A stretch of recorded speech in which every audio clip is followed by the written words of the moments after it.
제목은 돈과 지식으로부터 믿음을 지키려면입니다. 돈과 지식으로부터 믿음을 지키려면 여러분 잘 아시다시피 사도 바울이 디모데를 에베소라는 교회에 남겨두고 떠났어요. 그러면서 자신이 원래 그 교회에 갔다면 해야 할 일을 디모데에게 대신 맡긴 겁니다. 사도의 그 권위를 디모데에게 넘겨주면서 그 사도의 권위로 이 에베소 교회에 일어난 여러 가지 일들을 네가 바로 잡아라 라고 이야기를 했었습니다. 가장 큰 이 에베소 교회의 문제가 무엇이었냐라고 한다면 다른 교훈이 이 교회에 침투해서 교회를 지금 어지럽히고 있는 상황이었습니다. 그래서 디모데에게는 다른 교훈으로 그들을 깨우쳐야 한다라고 이야기를 했고요. 교훈이 지식적으로만 전달되는 것이 아니라 너의 인격과 삶을 통해서 본이 돼야 되고 그리고 너를 통해서 배운 사람들도 그 복음으로 온전히 서야 한다라는 이야기를 했었습니다. 그리고 6장으로 넘어와서 이 편지를 마무리하면서 사도 바울은 11절에 보시면 오직 너 하나님의 사람아 라고 이제 디모데를 다시 한번 부릅니다. 너는 하나님의 사람인데 그러면 이렇게 그 에베소 교회에서 너의 임무를 다 하면서 이런 역할들을 해야 된다라고 이야기를 했어요. 경건과 믿음과 사랑과 인내와 온유를 따르며 믿음의 선한 싸움을 싸우라. 고군분투하면서 그곳에서 진리를 지켜내고 또 살아내야 한다라고 이야기를 했던 겁니다. 그런데 그렇게 하는 데 있어서 가장 큰 두 가지 이 어려움이 있을 것이다 라고 이야기를 했었어요. 그 위에 보시면 3절부터 10절까지 내용인데요. 3절을 보시면 다른 교훈에 대한 경고가 있습니다. 우리 주 예수 그리스도의 말씀과 경건에 관한 교훈을 따르지 않는 것의 문제, 이것에 네가 휩싸이거나 또 논쟁에 빠지거나 이러서는 안 된다라고 이야기를 했었어요. 잘못된 지식이 너의 믿음을 위협할 수 있다라고 이야기를 했던 겁니다. 그리고 6절부터 보시면 그러나 자족하는 마음이 있으면 경건은 큰 이익이 된다라고 하면서 돈에 대한 이야기를 시작합니다. 7절부터 10절까지 돈 이야기를 하는 거예요. 젊었던 이 디모데에게 그리고 사역자였던 거죠. 자비량 사역자였을 텐데 이 재물이라는 것이 유혹이 될 수 있는 거였던 거죠. 그러니까 이 에베소 교회에서 너의 임무를 다하면서 이 앞에 있는 그 다른 교훈뿐만 아니라 이 재물에 대한 돈을 사랑하는 그 유혹과 싸워서 이겨야 된다. 왜냐하면 그 돈 때문에 많은 사람이 믿음을 떠나기 때문에 그렇다. 10절을 보시면 밑에 보세요. 탐내는 자들은 미혹을 받아 믿음에서 떠나 많은 근심으로써 자기를 찔렀도다. 다른 교훈은 믿음에서 너희를 위협하고 그리고 돈도 너희를 믿음에서 멀어지게 한다라고 분명하게 경고를 하고 있는 겁니다.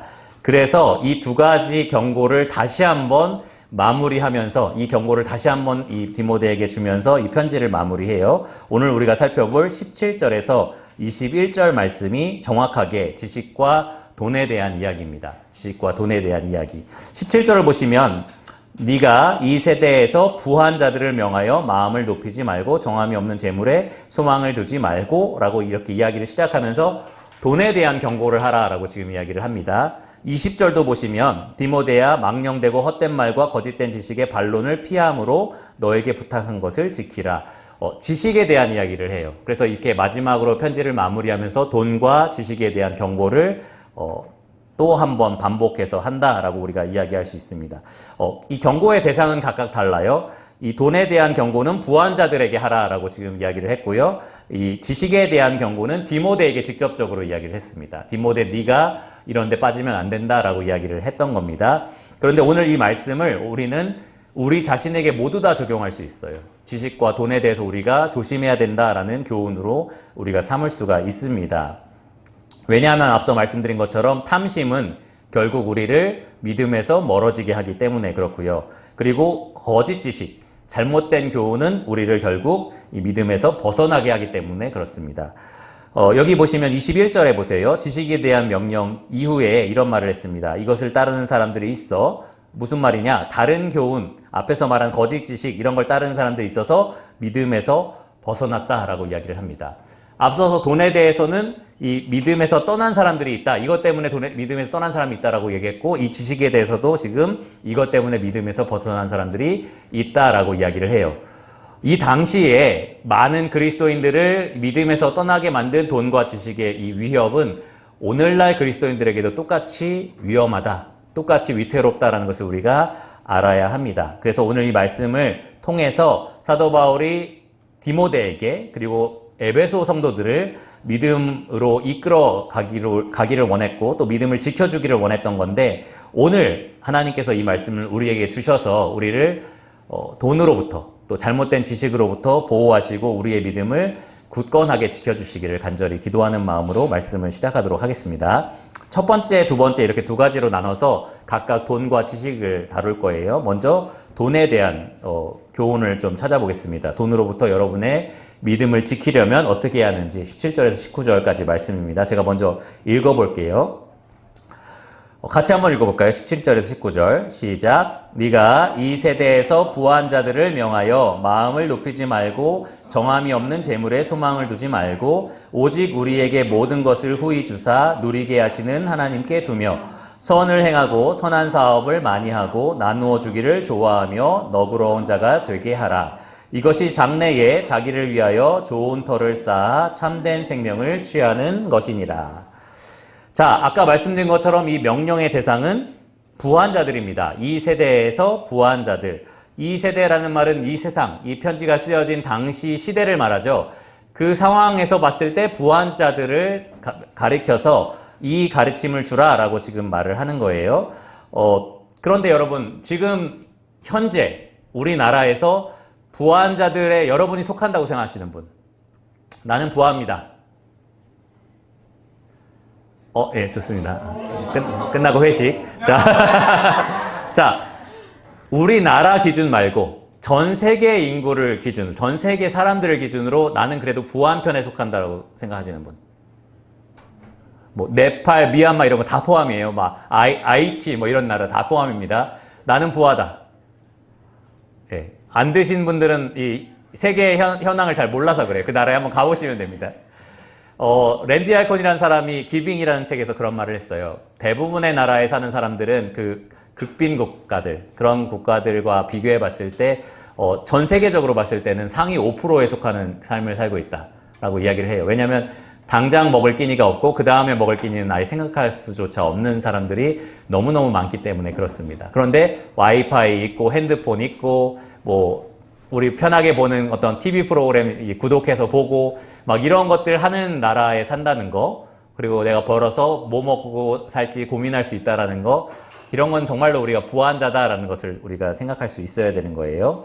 그러니까 우리도 부한 자이기도 합니다.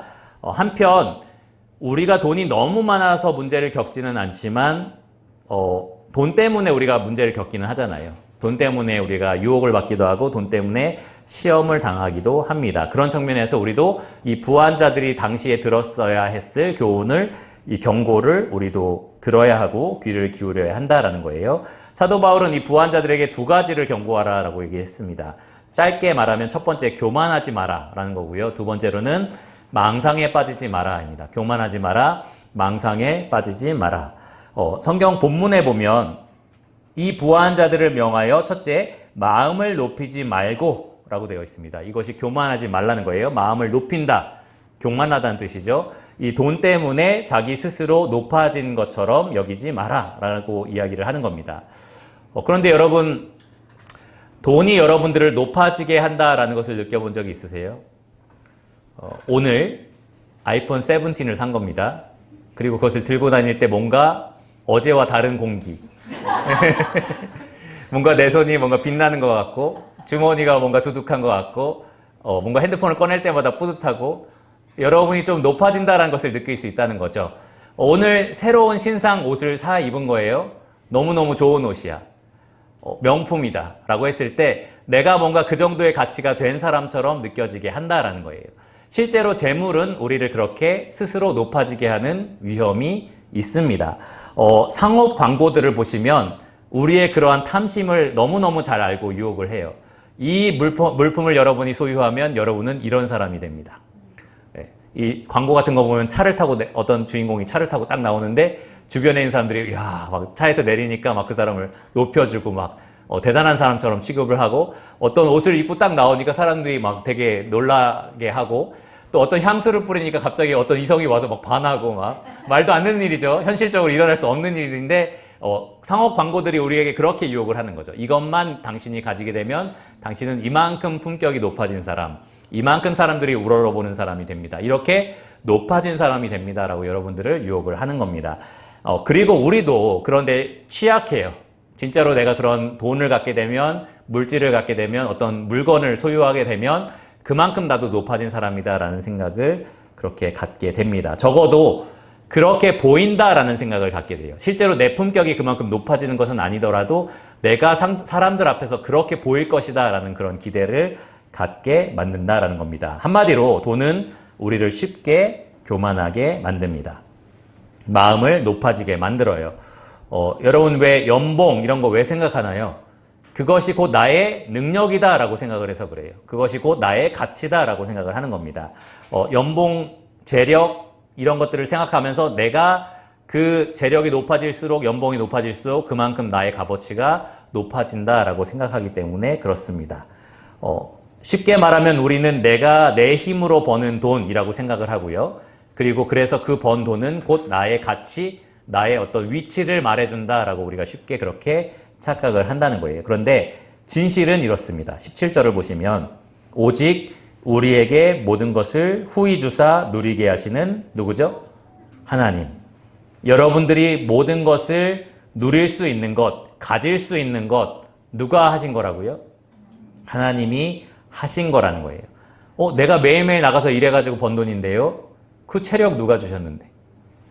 그 힘, 그 일할 수 있는 정신, 끈기, 신실함, 이 모든 것들 하나님이 베풀지 않으셨다면, 아주 더 단순하게 말해서 호흡을 나에게 매 순간 주지 않으신다면 그것을 벌 능력은 나에게 없다는 겁니다. 그래서 전도서에서 우리가 그렇게 일해서 버는 것, 그리고 그것을 가지고 누리는 것 다 하나님의 선물이라고 분명하게 얘기하고 있어요. 하나님이 주시는 겁니다. 그리고 17절에 이 표현을 잘 보세요. 오직 우리에게 모든 것을 어떻게 주셨다고 해요? 후히 주셨다라고 합니다. 풍성하게 넘치도록 주셨다는 말이에요. 무슨 말이냐? 자격이 없는 자에게 하나님이 은혜로 베풀어 주셨다는 겁니다. 넘치도록. 우리가 그럴 만해서 우리에게 갖게 하신 것이 아니고 누리게 하신 게 아니라는 거예요. 우리에게 은혜로, 선물로 누리게 하시고 또 소유하게 하셨다라는 겁니다. 그러니까 여러분이 가진 모든 것들은 사실 하나님의 선물인 거예요. 하나님의 은혜인 겁니다. 교만할 수가 없는 겁니다. 이거는 감사한 거잖아요. 내가 어떤 선물을 받고서 받지 난 대단한 사람이야, 이런 걸 난 가진 사람이야, 이렇게 할 수 없잖아요. 이거는 감사합니다라고 말할 수밖에 없는 겁니다. 그러니까 여러분 마음을 낮추셔야 됩니다. 마음을 낮추셔야 돼요. 그렇지 않으면 하나님이 여러분이 가진 모든 것을 빼앗으실 수 있고요. 또 여러분들을 낮추셔서 여러분을 높아지게 만든 그 모든 것들을 다 빼앗아 가신 후에 진짜 여러분의 위치가 어디에 있는지를 여실하게 볼 수 있도록 그렇게 만들어 주실 겁니다. 볼품없는 존재라는 것을 여러분이 느낄 수 있도록 그렇게 하실 거예요. 헤롯이 왕궁에서 이렇게 사람들을 보고 이렇게 이 지어진 왕국과 백성들을 쭉 보니까 사람들이 헤롯이 말하는 소리를 듣고서 이것은 이 사람의 소리가 아니라 신의 소리다라고 막 높였어요. 그러니까 그것을 하나님께 영광을 돌리지 않고 자기가 취합니다. 그래, 난 그런 사람이야. 내가 이런 걸 누릴 만하지. 이게 내가 다 한 거지. 그러니까 어떻게 하셨습니까? 하나님께서 벌레가 먹게 해서 죽게 하셨다라고 되어 있어요. 하나님은 그렇게 하실 수 있는 분입니다. 그런데 우리를 그렇게 낮추시고 우리가 얼마나 볼품없는 존재인지 보게 하시는 것도 저는 은혜라고 생각해요. 그렇게 나를 낮추시는 것도 은혜라고 생각합니다. 정말 수많은 사람들은 그런 은혜조차 못 누리고 있어요. 하나님이 그냥 그 교만에 내버려 두십니다. 그렇게 살게 하시는 거예요. 돈이 자기의 능력인 양, 자기의 재물이 자기를 높여주는 것인 양, 그렇게 믿고 살아가도록 그냥 내버려 두시는 겁니다. 그게 더 큰 심판이라고 저는 생각하거든요. 하나님께서 여러분을 낮추시든지 아니면 내버려 두시든지 그러한 여러분이 징계를 받고 싶지 않다면 여러분 마음을 낮추시고 가진 모든 것들이 하나님의 은혜다라는 것을 인정하시고 하나님께 감사하시기를 바랍니다. 두 번째, 돈에 대한 경고는 망상을 품지 말라라는 거예요. 여기 말씀해 보시면 이렇게 되어 있습니다. 17절에 마음을 높이지 말고 이후에 정함이 없는 재물에 소망을 두지 말고, 제가 이것을 망상이라고 표현한 것은 실질적이지 않다라는 거예요. 변한다라는 겁니다. 변하는 것에 소망을 두는 것을 뭐라고 하느냐? 챗GPT에게 물어봤어요. 그랬더니 두 글자로 그 단어를 찾아다오라고 하니까 망상 이렇게 했더라고요. 그래서 망상이라고 했습니다. 사실이 아니라는 거죠. 허상이라는 겁니다. 재물이라는 것은 그 가치가 언제든지 변할 수 있고 사라져 버릴 수도 있다라는 거죠. 그런데 거기에 내 소망을 건다? 망상이라는 겁니다. 아무것도 남지 않는 쓸데없는 그런 도박을 하는 겁니다. 소망이라는 것은 참 좋은 거지만 만약에 우리가 소망을 두지 않아야 할 곳에 소망을 둔다면 그것만큼 어리석고 비참한 일은 없는 겁니다. 여러분들이 어떤 돌 같은 거에다가 투자를 해서 이 돌의 가치가 갑자기 생각나는 예시인데 다시 다른 예시로 할게요. 제가 최근에 어떤 시사고발 프로그램을 보니까 광산에 금이 엄청나게 나온다고 해서 수많은 사람들, 지인들에게 투자금을 받아서 투자한 사람들이 있는 거예요. 근데 전문가들을 데리고 들어가서 다 조사를 해보니까 금이 하나도 없다는 거예요. 그런데 이 사람 말을 믿은 사람들은 그럴 리가 없다라고 하면서 분명히 있다. 다 이 조사한 사람들도 다 속여서 우리가 그것을 못 갖게 하려고 하는 거다라고 하면서 계속 거기에 투자를 더 하고 있는 거예요. 막 몇 억, 몇십억 막 이렇게 투자를 한 겁니다. 그런데 그렇게 소망을 걸고 있지만 결국에는 어떻게 드러날까요? 이 돈을 다 그냥 날렸다. 돌멩이를 살려고 우리가 이 돈을 들인 거구나라는 것을 나중에 깨닫게 되는 거죠. 그러니까 소망은 참으로 좋은 거지만 이런 헛된 것에 소망을 거는 것은 참으로 미련하고 어리석은 일이다라는 거예요. 그런데 성경은 오늘 이 본문에 보시면 재물이라는 것에는 정함이 없다라고 이야기를 합니다. 불확실하다라는 말이에요. 그래서 우리말 성경에서는 덧없는 재물이라고 번역을 했습니다. 덧없는 재물. 다 덧없다. 이런 얘기 하잖아요. 덧없는 인생 뭐 이런 표현 하잖아요. 덧없다라는 말의 의미를 찾아보니까 지속되지 못하고 쉽게 사라지거나 변한다라는 뜻을 가지고 있어요. 그 가치가 영원토록 계속되는 것이 아니라 쉽게 변하고 사라지기도 한다라는 거죠. 그런데 여러분의 소망을 건다? 정말 어리석은 일이라는 겁니다. 미련한 일이다라는 겁니다. 세상 지혜도 이렇게 말을 해요. 있다가도 없고 없다가도 있는 것이 뭐라고요? 돈이다. 그러니까 있다가 사라지다 갑자기 생기기도 하고 이렇게 변하는 것들에 여러분의 소망을 거는 것 굉장히 어리석은 일이다라는 겁니다. 그런 헛된 것, 여러분이 돈에 뭔가를 건다라는 것이 헛되다라는 것을 잘 알지만 그렇지만 우리가 이 돈에 소망을 걸려고 할 때가 굉장히 많아요. 왜 이토록 수많은 청년들이 재테크에 관심을 갖는가? 왜 그렇죠? 내 돈을 불리려고. 그리고 뭔가 믿는 구석을 하나 만들어 놓으려고. 내가 매일매일 열심히 일하면서 벌고 있지만 이걸로 충분하지 않고 뭔가 저쪽에 내가 믿을 수 있는, 의지할 수 있는 뭔가 큰 자본을 좀 만들어 놔야겠다라고 하면서 재테크를 하는 겁니다. 재테크하는 것에 대해서 무조건 부정적으로 얘기하는 건 아니에요. 그러나 그런 것에 내가 소망을 건다면 분명히 실망하게 될 거다라는 거예요. 왜 이렇게 우리가 많은 연봉을 주는 회사를 찾아서 계속해서 이직을 하게 되는 거죠? 그런 돈이 뭔가 나의 인생에 어떤 탄탄대로를 만들어줄 거다라는 기대를 하는 겁니다. 그런데 성경은 우리에게 소망을 그런 곳에 두지 말라라고 분명하게 명령을 해요. 17절에 보시면 오직 우리에게 모든 것을 후히 주사 누리게 하시는 하나님께 어떻게 하라고 했죠? 두라라고 합니다. 두라. 소망을 두라는 거예요. 하나님께 두라는 겁니다. 왜 그렇습니까? 돈은 변하지만 하나님은 변하지 않으셔서 그렇습니다. 돈은 그 가치가 사라지기도 하고 생겼다가 없어지기도 하는데 하나님은 그 가치, 그 영광, 그것이 전혀 변함없이 지속되기 때문에 그렇습니다. 하나님께서 우리에게 두신 뜻은 영원토록 변하지 않고 지속되고요. 반드시 이루어집니다. 그러니까 우리는 하나님께 소망을 둬야 되는 거예요. 돈이 아니라 하나님께 소망을 둬야 합니다. 이 성경 전체의 증언을 쭉 한번 생각해 보세요. 재물과 어떤 신분과 이런 것들에 자기의 소망을 뒀던 사람들은 인생을 마무리하면서 다 헛되다라고 증언을 합니다. 그런데 하나님께 소망을 둔 사람은 다 참되다라고 증언을 해요. 그러니까 여러분 어디에 소망을 둬야겠습니까? 화평형제 어디에 소망을 두시겠습니까? 네, 하나님께 소망을 두시기를 바랍니다. 포르쉐? 네, 포르쉐에게. 네. 포르쉐 사는 즉시 가격이 떨어집니다. 점점 가격이 떨어지고 사고 한 번 나면 또 가격이 사라지고. 네. 그런데 소망 두지 마시고 하나님께 소망을 두시기를 바랍니다. 자, 그러면 지금까지 드린 이 말씀 두 가지. 그래. 나는 이 돈에 소망을 두지 않을 거야. 그리고 나는 돈의 가치를, 돈과 나의 가치를 동일시하게 여기지 않을 거야. 교만하게 여기지 않을 거야.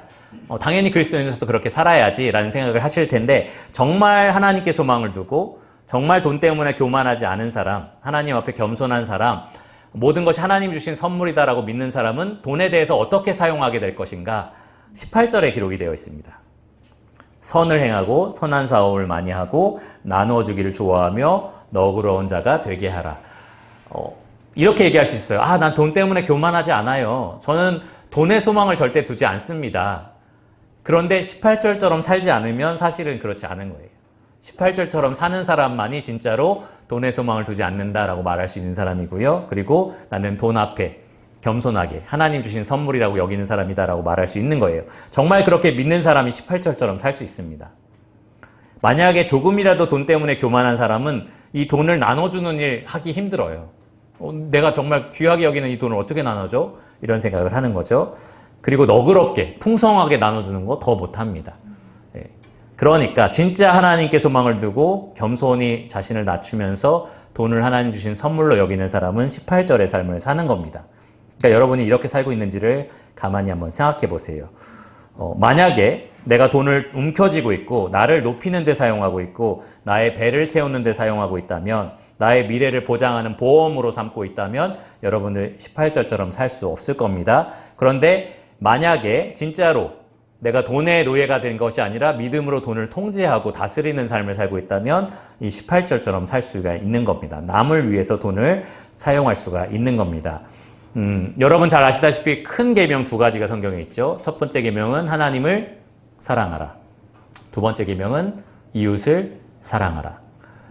이 첫 번째 돈보다 하나님을 사랑하라는 거였거든요. 하나님을 돈보다 더 사랑하라는 것이 만약에 진짜 우리 삶에 적용이 된다면 지금 이 18절의 내용은 자연스럽게 따라오는 결과물이에요. 왜냐하면 하나님을 너무너무 사랑하기 때문에 그 하나님의 말씀에 따라 이웃을 사랑하는 방식대로 우리가 돈을 사용할 것이기 때문에 그렇습니다. 내가 하나님을 돈보다 더 사랑하는 거예요. 그러면 그 하나님 말씀대로 내가 그 돈을 하나님 말씀에 굴복시켜서 이웃을 사랑하는 일에 사용할 수 있다라는 겁니다. 18절처럼 살지 않는다는 것은 사실 이웃을 그만큼 사랑하지 않는다라는 것뿐만 아니라 내가 하나님을 그만큼 사랑하지 않는다라는 거예요. 돈이 하나님의 경쟁자로 지금 자리 잡고 있다라는 것을 분명하게 보여주는 겁니다. 이 18절의 내용을 가만히 생각해 보시면 굉장히 이타적으로 재정을 사용한다라는 것을 알 수 있어요. 다른 일을 위해서 사용하라. 선을 행하다라는 이 표현은 다른 이의 유익을 위해서 돈을 사용하라라고 바꿀 수가 있습니다. 내가 돈을 쓰는데 나의 유익이 아니라 다른 이의 유익을 위해서 돈을 쓰는 거예요. 그리고 선한 사업을 많이 하라는 것은 더 나아가서 이 돈을 더 많은 유익을 끼치는 일에 내가 투자하는 겁니다. 더 풍부하게 재물을 사용하는 거예요. 예를 들면 이렇습니다. 여러분들이 오늘 내 옆에 있는 사람, 이 청년이 밥을 안 먹고 왔네? 그러면 내가 가지고 있는 돈을 이용해서 밥을 사주는 거죠. 잘하는 일이잖아요. 이게 선한 일이라고 말할 수 있을 거예요. 내가 돈을 다른 사람의 이익을 위해서 사용을 했으니까. 근데 선한 사업을 위해서 쓰라는 것은 우리 교회 구제부랑 선교부가 있네. 나는 매달 내가 번 돈의 일부를 거기에 써야겠다라고 생각을 하는 겁니다. 더 풍부하게 선한 일을 할 수 있는 다른 이에게 유익을 끼치는 일에 내 재정을 더 적극적으로 사용을 하는 거예요. 한 번 그렇게 다른 이의 유익을 위해서 사용하는 것이 아니라 계속해서 지속적으로 꾸준히 그렇게 내 돈을 주님께 드리는 일인 겁니다. 그리고 나아가서 여기 너그럽고 그리고 나누어 주기를 좋아하라라는 이 표현을 보면 그러한 필요가 있는 사람들, 가난하고 특별히 궁핍한 사람들에게 기꺼이 나눠주는 것을 의미합니다. 그들의 필요를 내가 채워주려고 하는 그런 마음 자세를 의미합니다. 그러한 삶을 사는 사람이 진짜로 돈보다는 하나님을 사랑하고 그리고 이웃을 돈으로 섬길 수 있는 사람이다 라고 이렇게 이야기를 하는 거예요. 그리고 19절에 보면 이러한 삶에 대해서 장래에 자기를 위하여 좋은 터를 쌓아 참된 생명을 취하는 삶, 이렇게 이야기를 합니다. 근데 여러분 이 표현을 오해하기가 정말 쉬워요. 이렇게 돈을 남을 위해서 쓰는 사람은 장래에 자기를 위해서 좋은 터를 쌓아 참된 생명을 취하는구나. 그러니까 이 말은 그렇게 돈을 써야만 구원을 받는구나 라는 것으로 오해할 수도 있거든요. 그러니까 내가 돈을 다른 사람을 위해서 써야만 구원을 받는다고 지금 이야기를 하는 건가?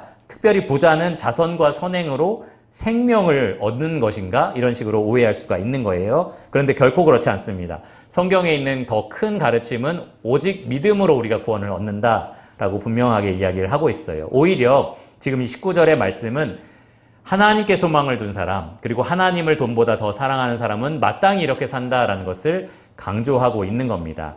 예수님께서 마태복음 7장 24절과 25절에 예수님을 따르는 사람의 마땅한 삶을 이렇게 표현하셨습니다. 누구든지 나의 이 말을 듣고 행하는 자는 그 집을 반석 위에 지은 지혜로운 사람 같으니 비가 내리고 창수가 나고 바람이 불어 그 집에 부딪히되 무너지지 아니하나니 이는 주추를 반석에 놓은 까닭이요. 정말 거듭난 사람, 정말 하나님을 위해서 살아가는 사람은 이 하나님 위해서 삽니다라고 말만 하는 사람이 아닌 거예요. 하나님의 말씀을 따르는 사람입니다. 그런 사람이 예수님 말씀에 따르면 자기 삶의 주추를, 이 기반을 반석으로 세운 사람이라고 지금 이야기를 하는 겁니다. 여기 디모데에게 바울이 말한 표현도 동일합니다. 정말로 하나님을 돈보다 사랑하고 그래서 그 돈으로 이웃을 사랑하는데, 그들에게 유익을 끼치는데 사용하는 그 사람이 하나님 말씀대로 그 반석을 삶의 기초로 삼는 사람이다. 그래서 그 결과로서 결국에는 영생, 참된 생명을 얻게 될 것이다 라고 이렇게 이야기를 하는 겁니다. 그런데 만일 반대로 나는 돈을 너무너무 사랑하고 그래서 재물의 소망을 두는 삶을 계속해서 살아요. 그러면 결국에는 나는 주님을 위해서 산다라고 착각하면서 살아갈 수 있습니다. 인생의 시험이나 이 원수의 유혹을 만나게 될 때 결국 나는 돈을 택하는 모습을 계속해서 보여주게 될 거예요. 그러면서 이 원수에게 맥없이 내가 믿음을 잃게 되는 그러한 문제에 빠지게 될 겁니다. 그래서 10절을 보시면 돈을 사랑함이 일만하게 뿌리가 되나니 이것을 탐내는 자들은, 이 재물을 탐내는 자들은 미혹을 받아 믿음에서 떠나 많은 근심으로써 자기를 찔렀도다 라고 이야기를 합니다. 이미 일어난 일이라는 거죠.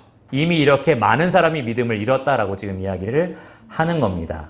반대로 하나님을 의지하고 그분께 소망을 두는 사람, 그래서 돈의 노예가 되는 것이 아니라 돈을 믿음으로 사용할 줄 아는 사람, 다스릴 줄 아는 사람은 아무리 많은 시험과 원수의 유혹을 만나도 결국에 그가 쌓은 이 하나님의 말씀이라는 터전 위에 그의 삶이 결코 흔들리지 않고 마침내 이 참된 생명을 얻게 될 것입니다. 여러분, 돈이 가치 없다라고 제가 말씀드린 적 없어요. 그렇죠? 돈은 가치가 있습니다. 소중해요. 그리고 여러분이 힘들게 피땀 흘려서 번 돈이잖아요. 그만큼 가치가 있고 의미가 있습니다. 돈으로 할 수 있는 일들이 굉장히 많고요. 또 돈은 실질적으로 우리에게 어떠한 능력을 제공하기도 합니다.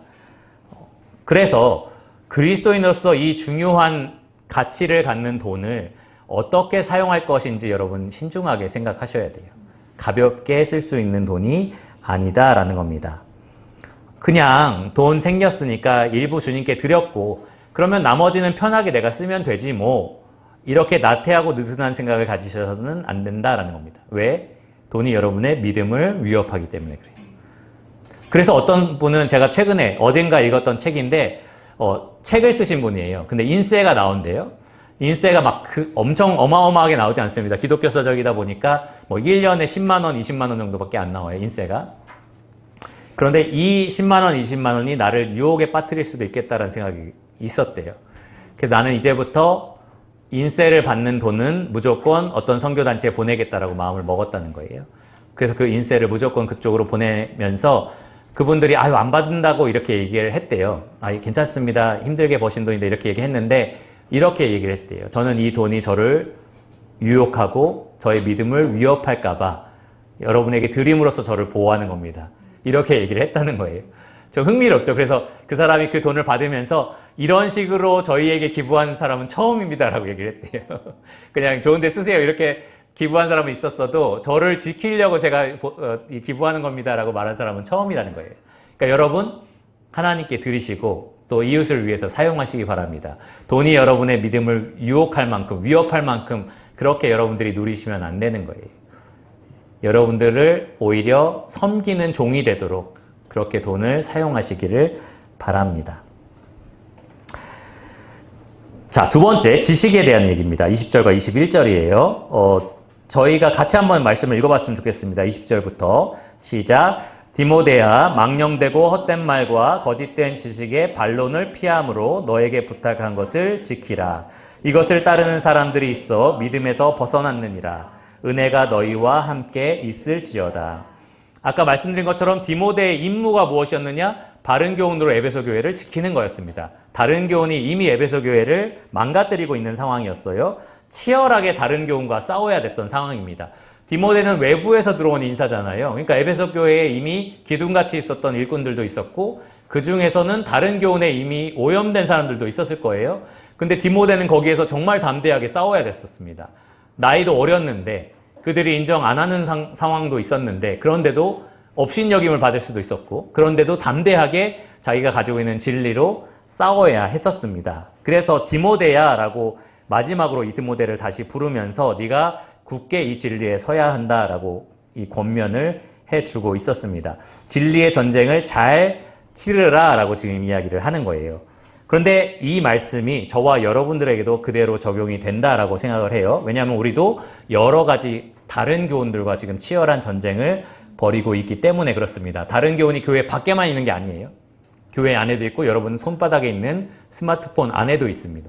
다른 교훈이 언제든지 여러분에게 침투할 수 있기 때문에 그래서 우리는 디모데처럼 깨어서 그렇게 부지런히 진리를 붙잡아야 한다라는 거예요. 1차적으로 지금 이 말씀 20절에 망령되고 헛된 말과 거짓된 지식의 반론을 피함으로 너에게 부탁한 것을 지키라. 이 디모데에게 부탁한 게 뭡니까? 에베소 교회를 진리로 지켜내라 라는 게 부탁한 거였잖아요. 그렇게 하기 위해서는 먼저 네가 이것들을 피해야 된다라고 이야기를 한 거예요. 너가 먼저 이것들과 싸워서 이겨야 된다라고 이야기를 했던 겁니다. 디모데전서 4장 16절에 보면 이런 명령을 했어요. 네가 너의 자신과 가르침을 살펴서 이 일을 계속하라. 이것을 행함으로 너 자신과 너에게 듣는 자를 구원하리라. 이 말씀이 여러분들에게도 직접 적용이 됩니다. 여러분 스스로가 진리에 서 있어야만 여러분 주변에 있는 사람을 진리로 지켜줄 수가 있겠죠. 내가 이미 다른 교훈에 오염되어 있는데 어떻게 내가 진리로 다른 사람을 지켜줄 수 있겠어요? 그러니까 사도 바울은 디모데에게 너 자신을 살펴보고 그리고 네가 가르치는 가르침을 살펴봐라 라고 얘기를 합니다. 그러니까 여러분도 여러분 입에서 나오는 말들이 진짜 진리인지를 살펴봐야 되는 거고요. 내가 정말 진리에 굳게 서 있는지를 살펴봐야 하는 겁니다. 그렇게 함으로써 여러분 자신을 구원할 뿐만 아니라 여러분에게 듣는 사람들을 구원할 수 있는 거예요. 특별히 이 가운데는 주일학교 선생님도 있고 학생의 선생님들도 있습니다. 여러분이 가르치는 내용들로 그들이 진리에 서느냐 거짓에 속느냐 이런 것들이 결정되는 거예요. 그러니까 나 자체가 정말로 진리에 서 있어야 되는 거고요. 그리고 내가 전하는 가르침이 정말 진리인지를 끊임없이 살펴봐야 하는 겁니다. 특별히 본문에서 20절에서 바울이 두 가지 경고한 내용은 첫째, 망령되고 헛된 말이고요. 두 번째로 거짓된 지식의 반론입니다. 이 두 가지를 피하라고 했어요. 멀리하라라고 얘기한 겁니다. 여러분도 이것을 멀리하셔서 여러분을 지키시기를 바라는데요. 첫 번째로는 망령되고 헛된 말입니다. 새번역 성경에서는 이 망령되고 헛된 말을 어떻게 번역했냐? 속된 잡담이라고 번역을 했습니다. 속된 잡담. 청년들 잡담 많이 하죠? 예, 그래서 분반 시간 딱 시작하면 근황 토크하면서 잡담을 막 시작할 겁니다. 어떤 거는 이제 진짜로 일주일에 있었던 일들도 하지만 우리가 친하다 보니까 서로 농담하면서 잡담을 하는 거죠. 잡담이라는 말 자체가 영양가 없다라는 걸 의미해요. 그렇죠? 이 말에 특별한 유익이 없다는 것을 의미합니다. 사실 유익만 없을 뿐만 아니라 속되다라는 말은 이것이 굉장히 세상적이다라는 것을 의미해요. 그러니까 사실은 유익하지 않을 뿐만 아니라 해롭다라는 의미를 얘기를 합니다. 그러니까 우리가 가볍게 던지는 농담과 서로 놀리는 말들이 있을 거예요. 그런데 그런 것이 하나도 유익하지가 않고 사실은 해로운 말인 경우가 이렇습니다. 이것이 바로 망령되고 헛된 말이라는 것을 의미해요. 경건하지 않은 쓸데없는 말이라는 것을 의미합니다.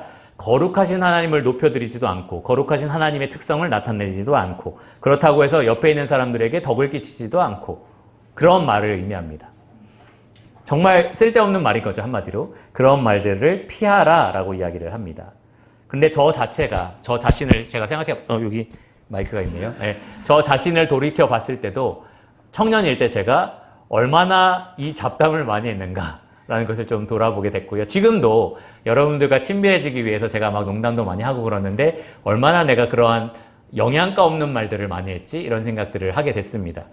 이걸 피하라고 지금 성경이 명령하고 있다라는 거예요.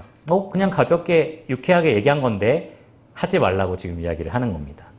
그러면 서로의 유익이 되는 말만 해야 되니까 식사는 하셨나요?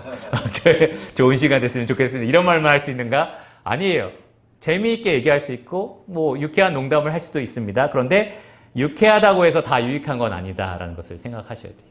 농담이라고 해서 웃기는 하지만 그것이 실제로 상대방에게 도움이 되는 것은 아니다. 사실은 해로울 수도 있다는 것을 우리가 늘 생각해야 합니다.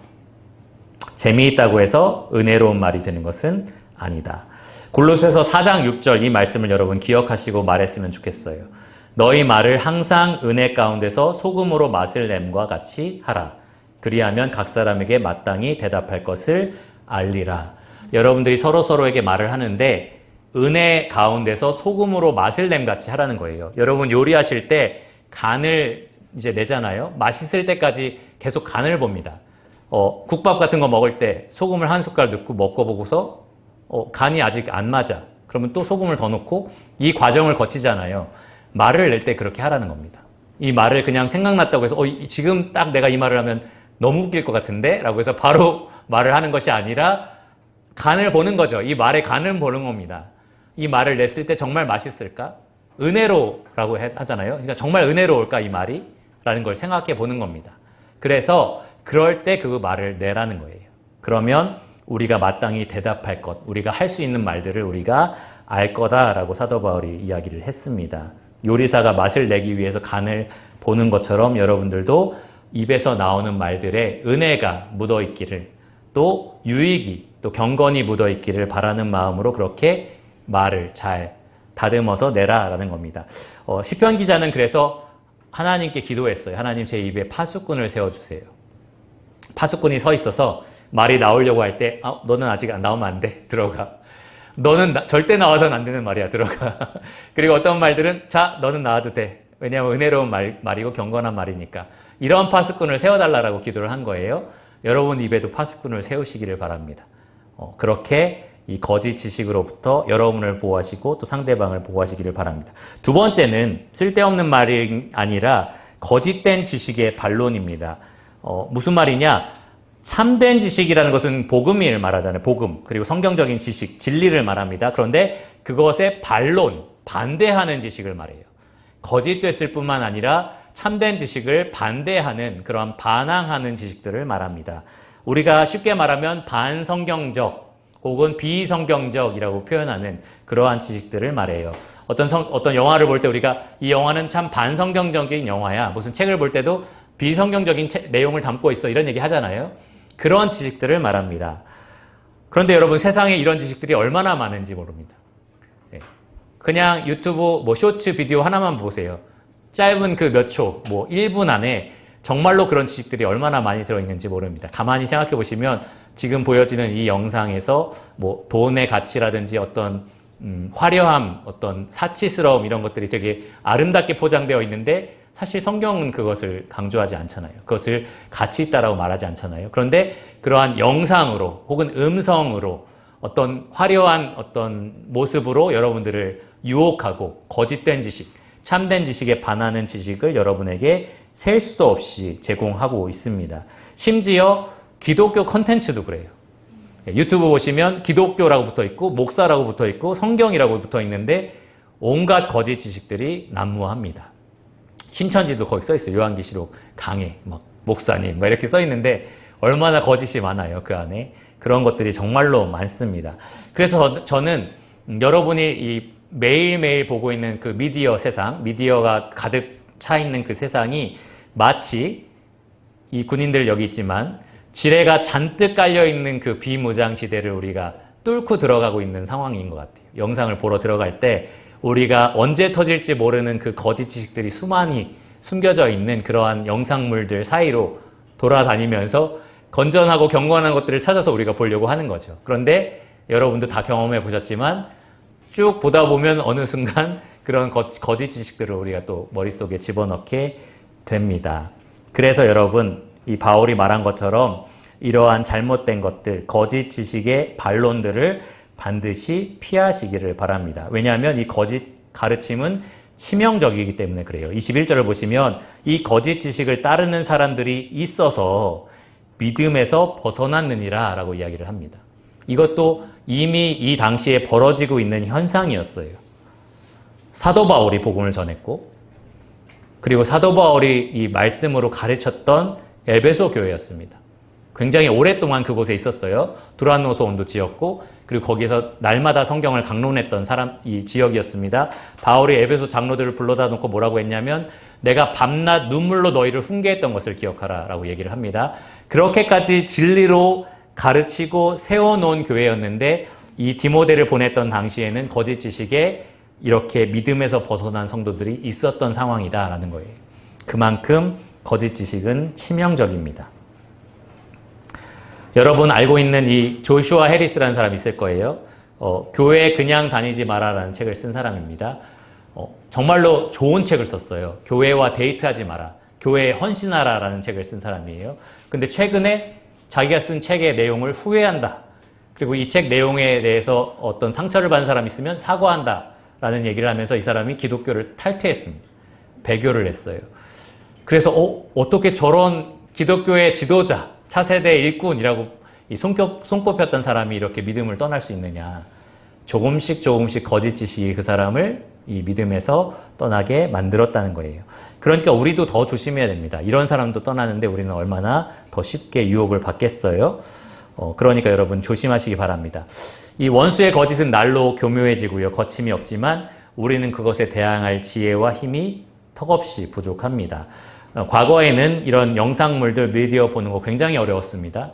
어디 비디오 가게 가서나 볼 수 있는, 내 이름을 써서 빌릴 수 있는 그러한 상황이었는데 지금은 너무너무 쉽게 대할 수가 있죠. 그러니까 갈수록 기술이 발전할수록 세상이 악해질수록 더 쉬워질 거예요. 이 거짓 지식이 여러분의 머리에 침투되는 것이 더 쉬워질 겁니다. 그런데 우리는 가지고 있는 지혜와 힘이 제한적이잖아요. 그래서 바울은 21절의 마지막으로 이렇게 기도를 했습니다.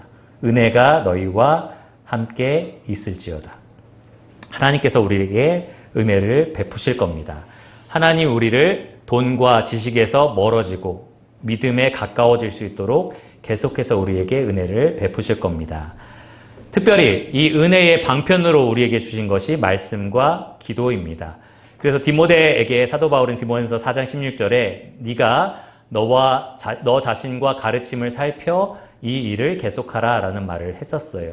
계속해서 말씀과 기도로 여러분들을 살펴보시고 점검하시기를 바랍니다. 나는 말씀에서 또 진리에서 자라나고 있는가? 나의 말과 행실과 믿음과 정절이 성숙해지고 있는가? 여러분 주변에 있는 사람들한테 한번 물어보세요. 너 나 처음 봤을 때보다 지금 한 2, 3년 지났는데 어떤 것 같아? 아직도 그대로야. 뭐 이렇게 서로 얘기해주고 그러면 은혜가 너희와 함께 있을지어다. 이렇게 서로 얘기를 해주고 그렇게 계속해서 서로를 격려해주고 그렇게 자라나시기를 바랍니다.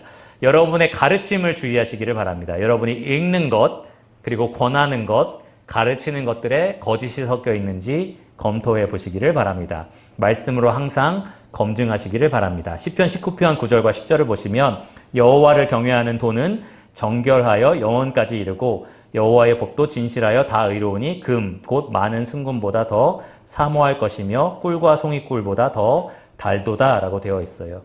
여러분 성경을 이만큼 달게 또 가치 있게 여기셔야 됩니다. 왜냐하면 오직 이 말씀만이 여러분이 진리에 있는지 거짓에 있는지를 분별해주는 참 기준이 될 수 있기 때문에 그렇습니다. 정결하고 다 의로운 이 하나님의 말씀만이 여러분들을 진리에서 멀어지게 하는 이 거짓 지식으로부터 보호해 줄 수 있고요. 또 믿음에서 벗어나게 하는 돈으로부터 여러분들을 보호해 줄 수 있습니다. 방금 제가 읽었던 시편 19편 이 말씀이 굉장히 흥미로워요. 왜냐하면 순금보다 더 사모한다. 돈에 대한 얘기잖아요. 그리고 꿀과 송이꿀보다 더 달도다. 진리의 그 맛에 대해서 이야기를 합니다. 그러니까 가장 맛있고 가장 가치가 있는 것을 여러분이 가장 가까이 둔다면 이 돈과 거짓 지식으로부터 여러분들을 보호하실 수 있을 겁니다. 원수는 이 가운데 있는 여러분들도 언제든지 믿음에서 벗어나게 하도록 이 돈과 지식을 무기로서 사용을 할 겁니다. 그런데 여러분 말씀과 기도로 여러분의 믿음을 지켜내셔서 돈과 이 지식을 여러분의 종으로 삼고 다른 성도를 섬기는 데 사용하시기를 바랍니다. 그렇게 우리가 이 교회를 또 여러분의 개인의 삶을 그리고 여러분을 통해서 영향을 받는 다른 성도들을 이 믿음으로 지켜낼 수 있고 진리로 지켜낼 수 있는 사람들이 되기를 바랍니다. 기도하고 말씀을 마치겠습니다. 하나님 감사합니다. 오늘 주신 이 말씀을 통해서 우리가 어떻게 돈과 지식에서 멀어지게 만드는 이 돈과 지식으로 말미암아 멀어지게 만드는 이 마귀의 유혹을 맞서 싸울 것인지 배우게 하여 주심에 감사를 드립니다.